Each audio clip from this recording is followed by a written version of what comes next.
This is for informational and legal advocacy only. We are discussing the Delhi High Court's judgment, a right petition, civil case number 7608, filed in year 2019.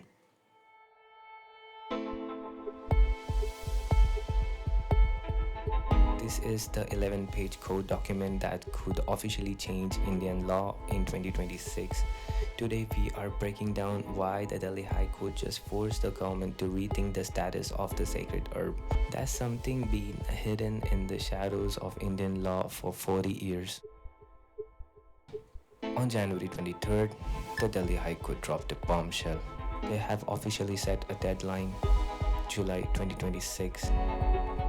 That is the date the Indian government has to decide if they're going to dilute or soften the herbs law in our country, in India. The answer isn't a simple yes yet, but for the first time in our history, the door isn't just cracked open, it's being kicked in by the courts.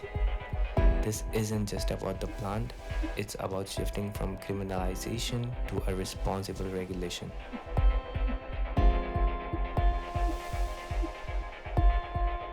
While we have been looking the other way, a 40-year-old law in India just hit a dead end.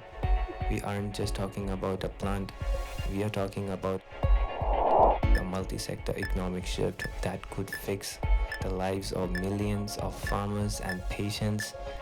If you think the current ban is working, just wait till you see what the High Court has just ordered NCB to do. So, what actually happened in the court? The Great Legalization Movement Trust argued that the current ban is outdated and unconstitutional.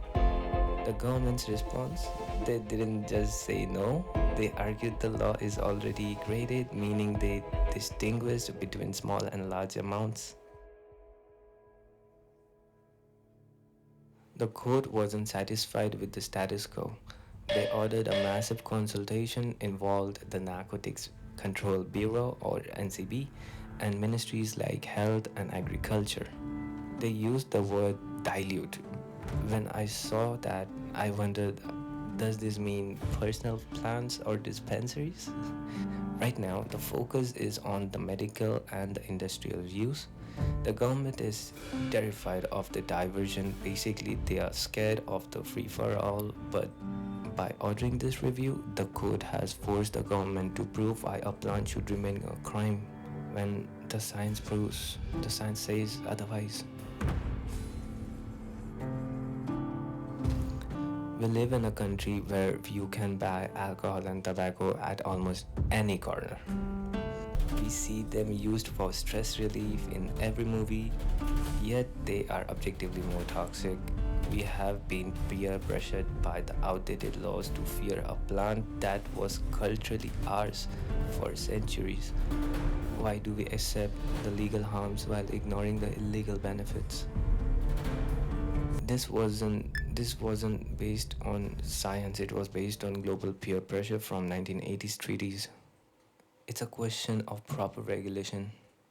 As a responsible adult, wouldn't you rather have a lab-tested product with a clear label instead of a mystery bag from a dark alley? Legalization isn't about promoting getting high, it's about taking power away from the black market and giving it to doctors, farmers, and the state's economy. It's about being treated like a citizen who can make their own choices, not a suspect with a habit.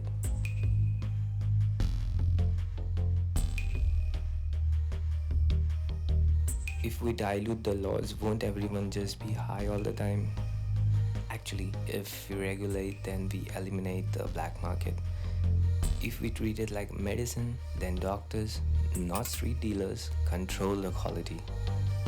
If we allow industrial hemp, then our economy gets a massive boost from textile and biofuel. And then the black market gets richer and our family gets unsafe, laced products. But if we move to proper regulation, then the government collects tax for our schools. Regulation isn't about chaos, it's about control, safety, and science.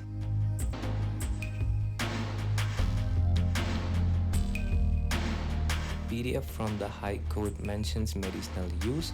It's about agriculture, retail, and tourism becoming safe. Legal sectors. By fixing this law, we empower law enforcement to focus on real threats while securing our own culture. It's not just about recreation. Legalization means your local farmer could become a legitimate entrepreneur. The GLM Trust has been fighting this in court for years. And now, for the final push towards July 2026, they have launched the hashtag Hope2026 CANN campaign. Please support the plant, share the facts, use the hashtag Hope2026 CANN, and let's make sure 2026 is the year India does better. Stay informed.